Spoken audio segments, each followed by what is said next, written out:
کسی زمانے میں سیارہ ڈائجسٹ کے اندر تقسیم ہند کی قبر کی کہانی چھپی تھی کہ قبر کھودتے کھودتے ساتھ والی قبر کھل گئی، تو لوگوں نے دیکھا کہ کفن بھی میلا نہیں ہوا، شوق اور جستجو کی چنگاریاں مزید روشن ہوئیں، اور ایک اینٹ گری تھی تو دوسری اینٹ خود نکال دی تو دیکھا کہ اندر تازہ گلاب کھلے ہوئے ہیں۔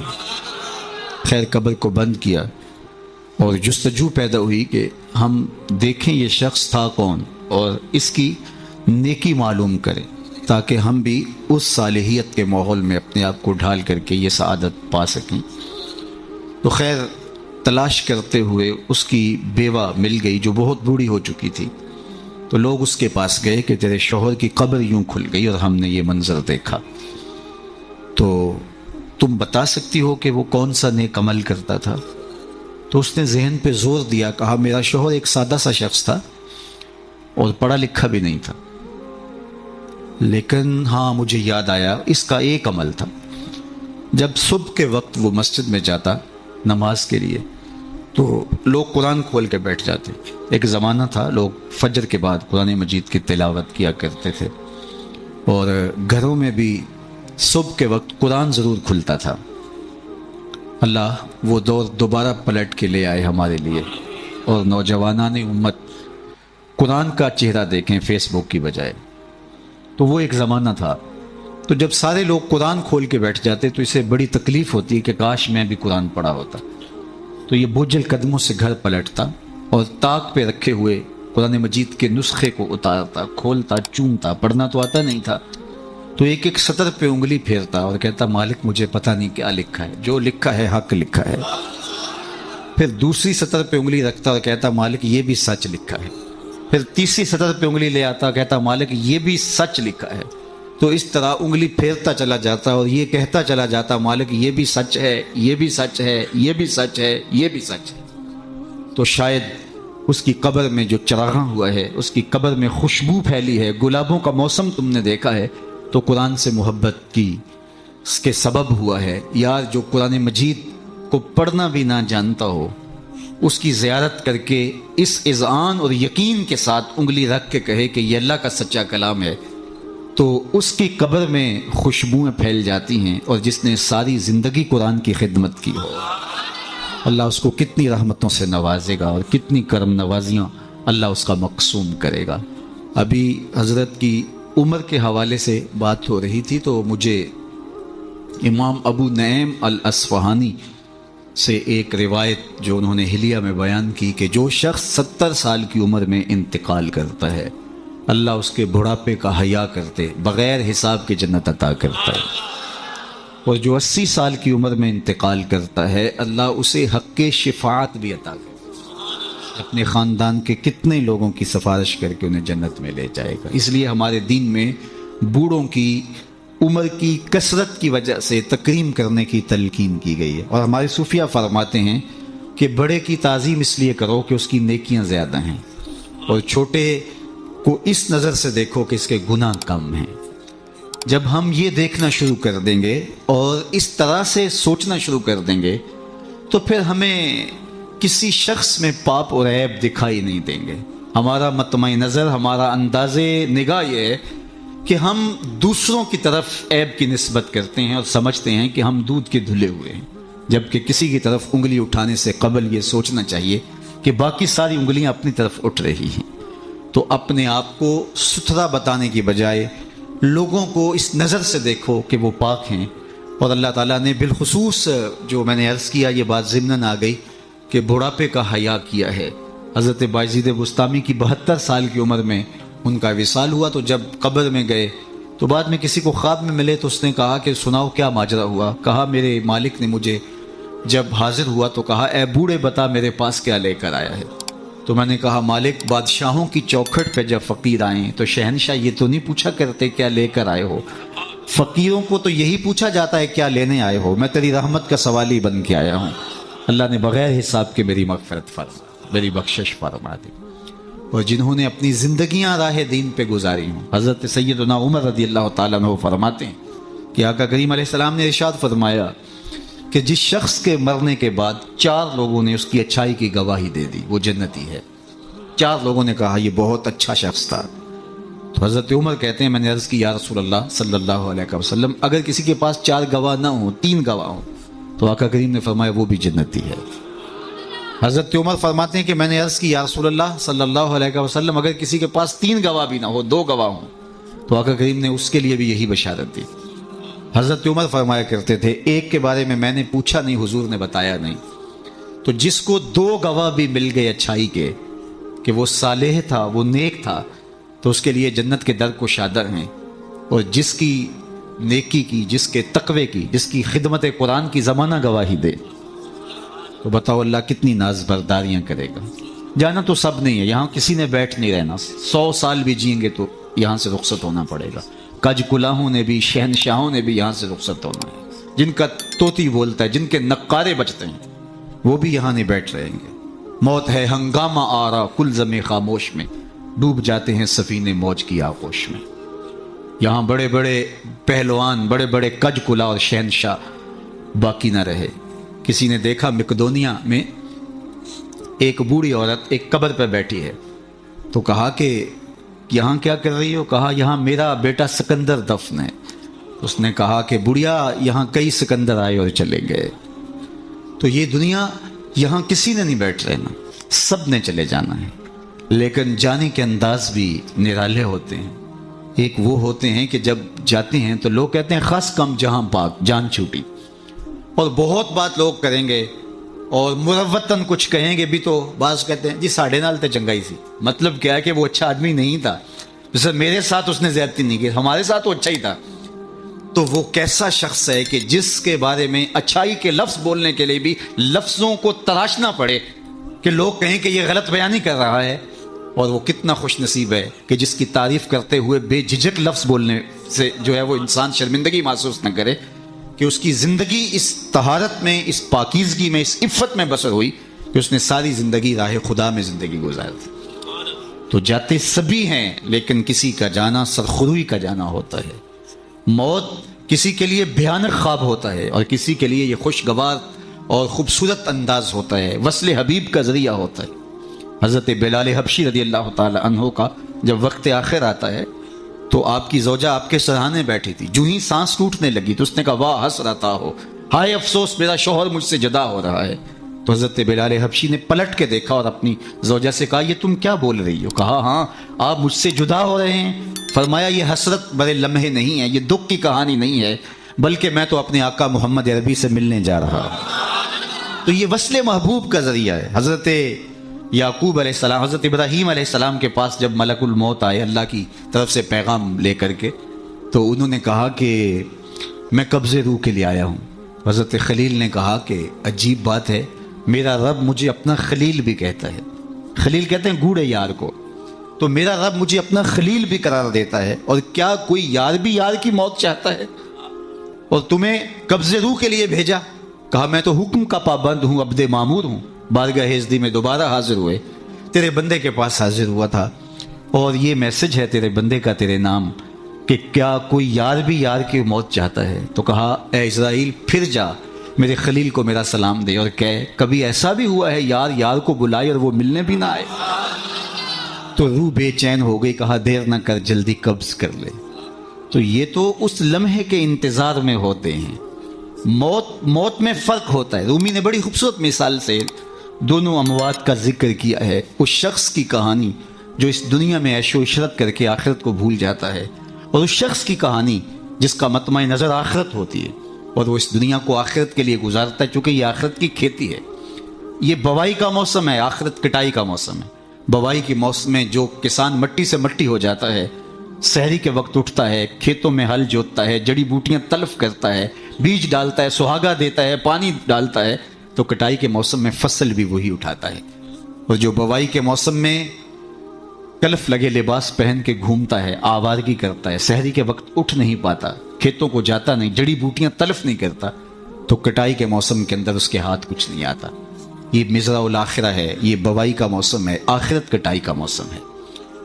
تو جس نے اس زندگی کو آخرت کے لیے گزارا اور دیکھا کہ میں اس دنیا پہ آیا کیوں ہوں مقصد زندگی کیا تھا مقصود زیست کیا تھا, کیوں اس دنیا میں آیا ہوں, تو وہی سرخرو کامیاب ہے. رومی کا انداز تمثیل کا ہے اور وہ سادہ لفظوں میں بات کرتے ہیں, روح تک اتر جاتی ہے, اور یہ ان کو اللہ نے ملکہ عطا کیا ہے. اور یہی کمال ہوتا ہے, یہ نہیں ہے کہ 3 گھنٹے کی تقریر ہو اور نتیجہ کچھ بھی نہ نکلے. بات یہ ہے کہ آپ بات کریں لیکن بات روح میں کھبتی چلی جائے, لہو خورشید کا ٹپکے اگر ذرے کا جگر چیرے. تو حضرت رومی کو یہ فن آتا ہے, وہ سوز و ساز کی کائنات کا بادشاہ, اور وہ تمثیل سے بہت ادق اور دقیق مسائل سمجھانے کا فن جاننے والا, اس بہت بڑی حقیقت کو ایک مثال سے سمجھاتے ہیں.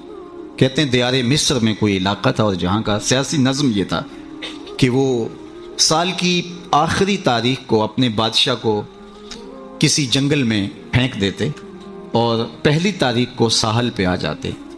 سب سے پہلے ان کے ساحل پہ جو شخص آتا اس کو اپنا بادشاہ مان لیتے. کہیں جمہوری طریقہ ہوتا ہے, کہیں صدارتی نظم ہوتا ہے, ان کا نظام یہ تھا, رکھا تھا. اور جو بھی تخت نشین ہوتا وہ بھول جاتا کہ میرے ساتھ کیا ہونے والا ہے. اس کو پہلے دن بتا دیتے کہ 1 سال کے لیے تو تخت نشین رہے گا, اور اس کے بعد تجھے اس جنگل میں پھینک آئیں گے جو جزیرے کے دوسری سمت ہے, اور اس میں موذی جانوروں کا رین بسیرا ہے اور تھوہر اور کانٹے دار درخت ہیں. لیکن وہ بھول جاتا وہ تخت کی لذتیں اور اس کا سرور اور اس کا نشہ ہی ایسا ہوتا, اسے یاد ہی نہ رہتا کہ سال کے بعد میرے ساتھ کیا ہونے والا ہے. اور جو ہی سال کی آخری تاریخ ہوتی زنجیروں میں جکڑ کے ادھر پھینکتے پھر روتا ہے مجھے تم کہاں لے جا رہے ہو. ایک مرتبہ وہ اپنا پرانا بادشاہ پھینک کر کے نیا بادشاہ لینے ساحل پہ آئے, تو جو شخص سب سے پہلے ساحل پہ اترا وہ تاجر شخص تھا. اس کے گلے میں پھولوں کے ہار ڈالے, گاڈ آف آنر پیش کیا. اس نے کہا یہ کیا ہے میرے لیے؟ کہا کہ یہ ہمارا دستور ہے, ہم سال کی پہلی تاریخ کو یہاں سے حکمران لیتے ہیں اور آخری تاریخ کو دوسری جانب پھینک آتے ہیں. اس نے کہا اتنا بھیانک انجام ہے تو میں تمہارا بادشاہ بننے کے لیے تیار نہیں. اس نے کہا تو چاہے نہ چاہے باندھ کے بھی تخت پہ بٹھانا پڑا, یہ ہمارا ضابطہ ہے. عجیب کہانی. اس نے کہا میں تو تاجرانہ غرض سے آیا ہوں, میں تو کوئی امور سلطنت اور سیاست سے آگاہ ہی نہیں ہوں. اس نے کہا ہمارے بندے لگے قوانین ہیں, اس کے ساتھ آپ نے کام کرنا ہوگا, اور اس نے کہا ہر صورت میں جو ہے وہ تجھے یہ کرنا پڑے گا. پھنس گیا. اس نے کہا اچھا مجھے یہ بتاؤ کہ سال بعد میری بات تو مانو گے؟ انہوں نے کہا ہاں آپ حکمران ہیں, لیکن آپ قوانین میں تحریف نہیں کر سکتے, ترمیم نہیں کر سکتے, تبدیلی نہیں کر سکتے, البتہ آپ کے انتظامی امور ماننے کے لیے ہم پابند ہیں. اس نے کہا ٹھیک ہے کوئی بات نہیں. تخت پہ بیٹھ گیا. رومی لکھتے ہیں کہ جو بھی تخت پہ بیٹھتا اور بغیر کسی محنت کے, بغیر کمپین چلائے, بغیر الیکشن لڑے, تو وہ تو پھر بھول جاتا خوشی سے اور عیش و عشرت کرتا. لیکن یہ پہلا شخص تھا جب تخت نشین ہوا تو اس نے کہا بلدیہ کے ملازمین بلائے جائیں. بلائے گئے. کہا جاؤ اس جنگل میں جہاں بادشاہوں کو پھینک کے آتے ہو وہاں کے کانٹے اور جھاڑیاں کاٹو. اور پولیس کے کمانڈوز بلائے, کہا جاؤ وہاں جا کے جو موذی جانور ہیں ان کو قتل کر دو. معمار بلائے, کہا جا کے وہاں خوبصورت محل بناؤ.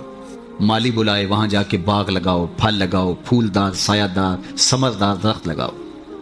حکومتی مشینری, پوری حکومتی مشینری اس باغ کے کانٹے دار درخت کٹوانے, وہاں کے موذی جانور قتل کروانے, اور وہاں کنویں کھدوانے, محل بنوانے اور پھلدار پھولدار سایہ دار درخت لگانے میں صرف کر دی. جب سال کی آخری تاریخ ہوئی تو وہ جنگل جہاں بادشاہوں کو پھینکا کرتے تھے وہ جنگل نہیں رہا تھا, وہ ایک باغ بن چکا تھا. اور یہ زنجیریں لے کر آئے تو اس نے کہا مجھے زنجیریں نہ پہناؤ, میں خود چل کے جانے کے لیے تیار. اس لیے اس تخت پر بیٹھ کر کے وہ اپنے لشکر بھیج کے وہاں کے کانٹے, وہاں کے تھوہر, وہاں کے موذی جانور, وہاں کے خطرناک جانور جن کا وہاں رین بسیرا تھا ان کو کاٹتا رہا, قتل کرواتا رہا. تو اس نے کہا کہ میں خود چل کے جانے کے لیے تیار ہوں. رومی کہتے ہیں جو کافر ہے وہ دنیا کے تخت پہ, جو فاسق اور بدکار ہے وہ دنیا کے تخت پہ موج کرتا ہے, اور جب وقت آخر آتا ہے تو اس کو جب زنجیروں میں جکڑ کے لے جانا چاہتے ہیں فرشتے تو وہ کہتا ہائے مجھے کدھر لے جا رہے ہو. اور بندہ مومن, بندہ صالح اس دنیا کے تخت پہ آرام سے نہیں بیٹھتا, یہاں بیٹھ کے اپنے اعمال کے لشکر بھیج کے قبر کے کیڑے مکوڑے ختم کرواتا رہتا ہے, وہاں باغ لگواتا رہتا ہے. اور پھر جب وہ اس دنیا سے رخصت ہوتا ہے تو وہ کیڑے مکوڑوں کا گھر نہیں رہتا بلکہ روضۃ من ریاض الجنہ بن چکی ہوتی. اور وہ کہتا ہے دیر نہ کرو مجھے جلدی لے جاؤ, میں خود چل کے جانے کے لیے تیار ہوں. ربعی بن حراش ساری زندگی ہنسے نہیں, فرماتے تھے کیا خبر میرا انجام کیا ہوگا. جب تک یہ یقین نہ ہو کہ میرا انجام کیا، اتنی دیر تک دھڑکا لگا رہے، ڈر لگا رہے، یہ مسلمان کی زندگی ہے، مومن کی زندگی ہے۔ ابھی ملیکہ فرماتے ہیں کہ میں 30 اصحاب رسول سے ملا ہوں، بخاری کتاب الایمان اٹھائیے، 30 اصحاب رسول سے ملا ہوں، اور ہر ایک اپنی آخرت کے بارے میں سخت فکر مند تھا۔ ہم تو 4 نمازیں پڑھ لیں تو ہم سمجھتے ہیں کہ ہمارے جیسا زمانے میں کوئی نہیں، اور بے نمازیوں کو حقیر جاننے لگ جاتے ہیں۔ 30 اصحاب سے ملاقات ہوئی ہے اور یہ ڈرتے رہتے تھے کہ میرا انجام، رنگا رنگ سہیلیاں برن کرے پر پریا اس نہ جانیے جس دا توڑ جائے۔ انما الاعمال بالخواتین، اعمال کا دار و مدار حسن خاتمہ پہ ہے، جس کا اخیر ٹھیک ہو گیا۔ ورنہ کتنے لوگ ہیں کہ زندگی ساری اچھی، انجام بخیر نہیں ہو۔ ہمارے سامنے بلعام بن باورا کی مثال موجود ہے۔ بنی اسرائیل کا مستجاب الدعوات ولی تھا، ہاتھ پھیلا کے دعا مانگتا تو ہاتھ منہ پہ بعد میں پھیرتا، قبولیت پہلے ہو جاتی۔ لیکن پھر اسی کے بارے میں قرآن نے کہا نا، مثلہ کمثل الکلب، اس کی مثال کتے کی مثال، زبان لٹک گئی، زمین چاٹتا تھا، نبی کے خلاف ہاتھ اٹھا دیے، سمجھا میں مقبول بارگاہ ہو گیا ہوں۔ اللہ اکبر، انجام ٹھیک نہیں ہوا۔ اس لیے میاں صاحب بولے، پڑھنے اتے مان کرینا تے نہ آکھی میں پڑھیا، او جبار کا ہار صداوے متا روڑ دے وے دودھ کڑیا۔ جب تک انجام بخیر نہ ہو۔ بایزید بستامی سے ایک بڑھیا نے کہا تھا کہ میرے گدھے کی 2 مچھی ہے یا آپ کی داڑھی اچھی ہے؟ کہا فی الحال نہیں بتا سکتا، یہ تو مرنے کے بعد ہی بتا سکتا ہوں۔ تو جب تک انجام بخیر نہ ہو، اللہ سے دعا مانگے کہ اللہ خاتمہ ایمان پہ کرے۔ ساری زندگی دین کی راہوں کے مسافر رہیں، اور جب سانس ٹوٹ رہی ہو محمد عربی کا کلمہ زبان پہ جاری، آخری قول کلمہ طیبہ کا ہو ہمارے لبوں کے اوپر۔ ربی بن حراش ساری زندگی مسکرائے نہیں، فرماتے تھے کیا خبر انجام کیا ہوگا۔ اللہ اکبر۔ خیر، وقت آخر تو آنا ہی تھا، تو جب آخری وقت آیا تو ان کے بھائی ربی بن حراش نے کہا جاؤ، غسال کو بلا کے کہا میرے بھائی کو غسل دو۔ تو وہ غسل دینے داخل ہوا تو فوراً باہر آ گیا۔ اتنی جلدی؟ کہا یار تیرا بھائی بڑا عجیب ہے۔ کہا ہوا کیا؟ کہا نحنو نغتسلہ وہو یتبسم، ہم اسے غسل دیتے ہیں اور یہ آگے سے مسکرا رہا۔ اقبال نے کہا تھا نا، نشان مرد مومن باتو گوئم چوں مرگ آئے تبسم بر لب اوست۔ آ تجھے اللہ کے بندے کی نشانی بتاؤں، جب موت آتی ہے تو اس کی پیشانی پہ ندامت کا پسینہ نہیں ہوتا، اس کے لبوں پہ کامیابی کی مسکراہٹ پھیل جاتی۔ کہا یا تیرا بھائی بڑا عجیب ہے، نحنو نغتسلہ وہو یتبسم، ہم اسے غسل دیتے ہیں وہ آگے سے مسکراتا ہے۔ کہا میرے بھائی نے قسم کی تھی جب تک اچھا انجام نہیں دیکھوں گا نہیں مسکراؤں گا۔ پورے شہر میں شور مچ گیا، ایک بندہ مرنے کے بعد مسکرایا ہے۔ بعض لوگ تو بہت خوش ہوئے، بعض نے کہا یہ گھڑی ہوئی کہانیاں ہیں، یہ مریدین کا اعتقاد ہے، ان کا حسن اعتقاد ہے، کیسے ہو سکتا ہے مرنے کے بعد مسکرائے۔ ایک بہت بڑا ہجوم جمع ہو گیا حضرت کی زیارت کے لیے۔ بعض لوگ تیکھے سوال لیے، بعض محض تماشائی، بعض سیدھا سیدھا انکار کر رہے ہیں، پورا بسرا امٹ آیا۔ اتنے میں انہیں غسل دے کے چارپائی پہ ڈال کے کفن بھی ڈال دیا گیا تھا۔ جب لوگ گھر میں داخل ہوئے تو قبل اس سے کہ وہ سوال کرتے، امام ابو نعیم نے حلیہ میں لکھا، قاضی ایاز مالکی اندلسی نے الشفاء کے اندر لکھا، اور اس کو امام سہیلی نے روض الانف میں لکھا، اور بھی بہت سارے لوگوں نے لکھا۔ جب لوگ داخل ہوئے اور تیکھے تیکھے سوال تھے کہ یہ پوچھیں گے، یہ بات کریں گے، کیسے مسکرائے، سچ ہے، غلط ہے، جھوٹ ہے، اور یہ چارپائی پہ ڈالے جا چکے تھے، کفن اڑا دیا گیا تھا۔ جب لوگ داخل ہوئے تو انہوں نے کفن ہٹایا، ہاتھ باہر نکالا اور لوگوں سے مخاطبت کرتے ہوئے کہا السلام علیکم۔ لوگ حیرت میں ڈوب گئے، وعلیکم السلام، اتتکلم بعد الموت، عجیب بات ہے، مرنے کے بعد باتیں کر رہے ہو؟ قال نعم اتکلم بعد الموت، ہاں ہاں مرنے کے بعد باتیں کر رہا ہوں۔ عرش فرش تے بانگا ملیاں تے مکے پہ گیا شور، بلے شاہ سا مرنا نہ ہی تے گور پیا کوئی ہور، فَلَنُحْيِيَنَّهُ حَيَاتًا طیبہ۔ اور اقبال کہتا ہے فطرت ہستی شہید آرزو رہتی نہ ہو، خوب تر پیکر کی اس کو جستجو رہتی نہ ہو، موت کو سمجھا ہے غافل اختتام زندگی، یہ ہے شام زندگی صبح دوام زندگی۔ فَلَنُحْيِيَنَّهُ حَيَاتًا طیبہ کا روپ ظاہر ہوا، ہاں ہاں مرنے کے بعد باتیں کر رہا ہوں۔ لوگوں نے کہا بتاتے رب نے تیرے ساتھ سلوک کیا کیا؟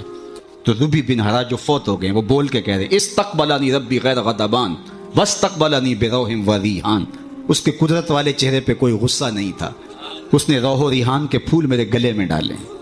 لوگوں نے باتیں پوچھنا شروع کر دی، شکر ہے کوئی مرنے والا بول پڑا، کوئی ادھر کی بات کر رہا ہے، ادھر کی بات پوچھ رہا ہے۔ جب سلسلہ کلام طول پکڑنے لگا تو ربی بن حراش لکھتے ہیں، ربی بن حراش کہتے ہیں کہ اجلوا بی ولا تؤخروا بی لان ابا القاسم ينتظر علی الصلاۃ، دیر نہ کرو مجھے جلدی قبرستان میں لے جاؤ، تم مجھے باتوں میں لگا رہے ہو، امام الانبیاء میرے جنازے کا انتظار کر رہے ہیں۔ اگر اپنی زندگی اس کی رضا کے مطابق گزارے گا تو تمہارا وہاں انتظار ہوگا۔ مرنے کا فرق ہے، ہر کوئی مرتا ہے، لیکن یہ مرنا جو یاد الہی میں اپنے آپ کو ڈبو دے، اور مرنے سے قبل جو مر جائے، موتو قبل ان تموتو، صوفیہ تو یہی کہتے ہیں نا کہ مرنے سے قبل مر جاؤ، تو جب مرنے سے ہی قبل مر جائے تو الجبرے کا قاعدہ ہے نا کہ نفی جب نفی سے ضرب کھاتی ہے تو جمع کی صورت میں جواب آتا ہے۔ تو جو پہلے ہی مرا ہوا تھا، اپنے آپ کو، اپنے نفس کو اس نے مار دیا، اپنی خواہشات کو ترک کر دیا، تو وہ موتو قبل ان تموتو کے زمرے میں تھا، تو پھر موت کو موت آئی تو نفی سے ٹکرائی تو حیات بن گئی، تو یہ حیات طیبہ کی صورت بن کے سامنے آئی اور ابھری۔ اس لیے اللہ والے قبروں میں جا کر بھی جو ہے وہ ایک حیات طیبہ اور ایک زندگی، پاکیزہ زندگی کا نور پاتے ہیں، اور اللہ تعالیٰ ان کے ذریعے سے لوگوں کی فیض رسانی کا سامان کرتا ہے، ورنہ دنیا کے اوپر آ کے چلے گئے، آج ان کا نام و نشان بھی نہیں ہے۔ جن کے طوطی بولتے تھے، نقارے بجتے تھے، آل ساسان 3150 سال ایران پہ حکومت کرتے رہے، آج آل ساسان کا دنیا نام بھی نہیں جانتی۔ مشتاق نے کہا تھا، مٹ گیا مشتاق دل سے رنگے یاد رفتگاں، پھول مہنگے ہو گئے قبریں پرانی ہو گئی۔ قبروں کے نشان بھی یاد نہیں ہوتے۔ پوتے کو لے کر کے دادا جاتا ہے، تمہارے پردادا کی یہاں کر کے کہیں قبر ہوتی تھی، اور قبر بارش کے آثار مٹا چکے ہوتے ہیں، وہ ڈھونڈتا پھرتا ہے قبر کہاں تھی، نشان بھی باقی نہیں رہتے۔ لیکن جنہوں نے اپنی زندگیاں اللہ کے نام پہ گزاری ہوتی ہیں، دیکھیے ہزار سال بیت گئے، آج بھی ان کی قبر پہ چراغاں ہو رہا ہے۔ کیسی رونقیں اور کیسی تازگیاں اور کیسی فرحتیں۔ آپ لاہور جاتے ہیں نا تو راوی کے اس پار جہانگیر کا مقبرہ ہے، وہاں دن کو جائیں یا شام کو آپ کو حسرتیں برستی دکھائی دیں۔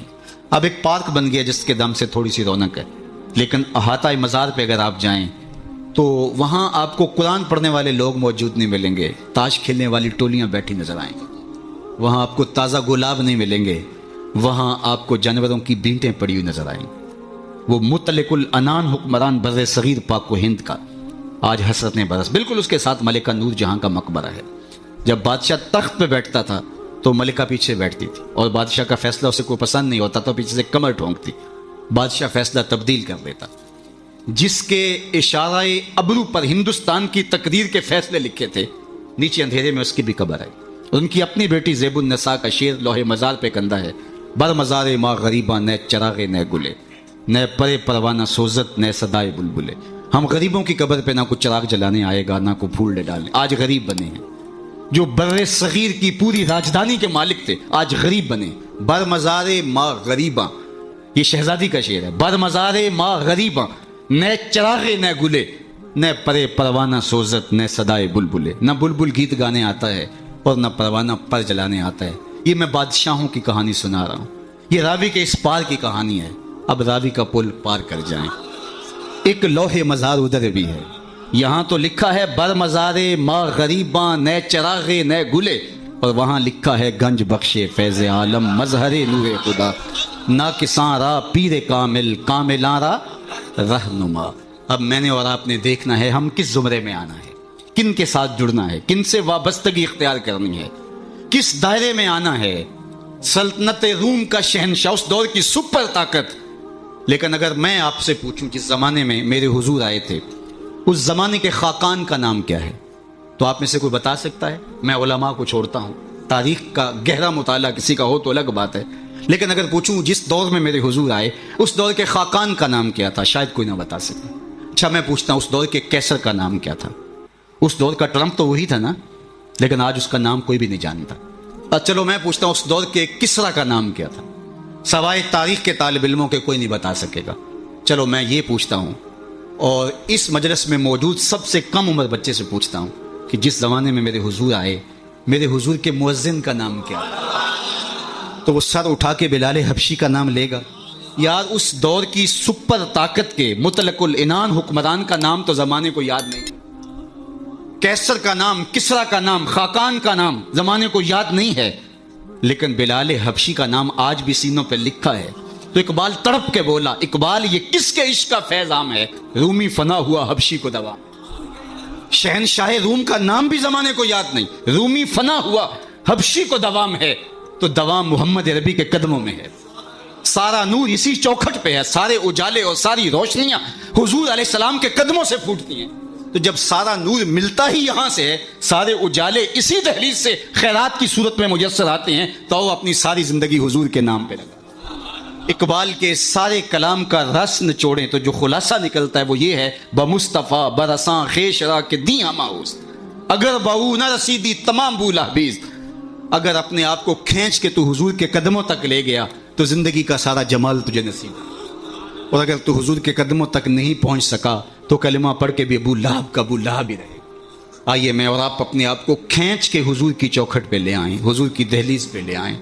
ہمارے یہ سادات، یہ علماء، یہ پیران عظام، یہ بزرگان دین اسی پیغام کو لے کر کے میدان عمل میں موجود ہیں۔ اپنی زندگیاں انہوں نے اسی لیے وقف کی ہیں کہ لوگوں کو حضور سے جوڑا جائے، حضور سے وابستگی، آقا کریم سے دل بستگی، حضور سے تعلق خاطر قلبی ربط پیدا ہو جائے، اور یہ جتنا مضبوط ہوگا زندگی اس قدر ہی جمال پرور ہوتی چلی جائے گی۔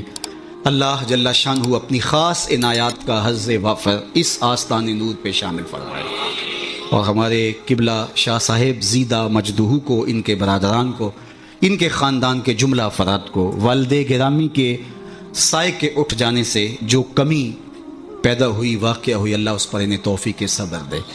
ویسے تو والدین کی روحانیت ہمیشہ اولاد کے سر پہ رہتی ہے، اور ان کی برکتیں ہمیشہ اولاد کو نصیب ہوتی ہیں، اور اولاد اگر صالح ہو تو ماں باپ کو ان کی برکتیں جو ہے وہ نصیب ہوتی ہیں۔ جو تین چیزیں چھوڑ کر جاتا ہے کوئی شخص، جو خاص طور پہ ایک حدیث میں آئی، اس میں وَوَلَدٌ صَالِحٌ يَدْعُو لَهُ، وہ اولاد ہے جو ماں باپ کے لیے دعائیں کرتی ہے۔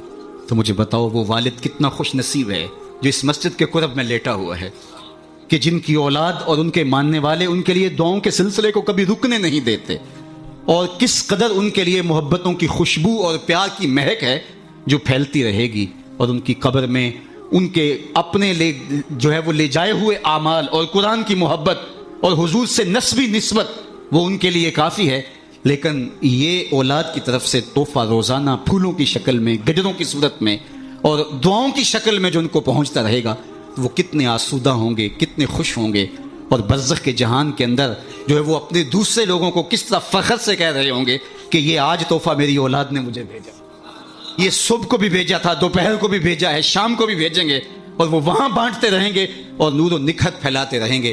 اس طرح اپنی اولادوں کو نیکی کی اور صالحیت کی راہوں پہ لگاؤ کہ مرنے کے بعد تمہاری قبر میں بھی چراغ ہوں، ورنہ ایسا نہ ہو کہ تمہاری اولاد تمہارا جنازہ بھی نہ پڑھ سکے۔ میں کتنے لوگوں کو جانتا ہوں جن کی اولاد نے اپنے ماں باپ کا جنازہ نہیں پڑھا۔ آپ کہیں گے یہ بہت بد قسمتی ہے، ہم نے تو نہیں سنا۔ ایسے لوگوں کو آپ بھی جانتے ہیں، یہ وہ لوگ ہیں جنہیں جنازہ آتا نہیں ہے، اور ساری زندگی لوگوں کے جنازوں میں رسماً کھڑے ہوتے ہیں، پھر ایک دن وہ رسم اپنے باپ اور اپنی ماں، اپنے بھائی، اپنی بیوی، اپنے بچوں کے لیے بھی ادا کرنا پڑتی ہے۔ اور مجھے بتاؤ وہ شخص کتنا بدبخت ہوگا کہ جو اپنے باپ یا اپنی ماں کے جنازے پہ کھڑا ہو جنازہ نہیں پڑھ پاتا، رسماً کھڑا ہے دکھلاوے کے لیے، اور وہ کتنا خوش نصیب باپ ہے جس کا جنازہ اس کا بیٹا پڑھا رہا ہے، جس کے لیے اس کا بیٹا دعائیں کر رہا ہے، اور اس کا بیٹا اس کے لیے سحری کے وقت اٹھ کے آنسو بہا کے مغفرت و بخشش اور غفران کی التجائیں اللہ کی بارگاہ میں پیش کر رہا ہے۔ تو اپنی اولادوں کو صالحیت کے سائے میں لاؤ، نیک لوگوں کی صحبت میں رکھو، پاک لوگوں کے پاس بیٹھنا اٹھنا سکھاؤ، ان کو دین کی تعلیم دلواؤ، اور ان کو اچھے کردار کا حامل بناؤ، تاکہ قبر میں بھی چراغا رہے اور دنیا کے اندر بھی سکھ اور قرار اور تسکین نصیب ہو۔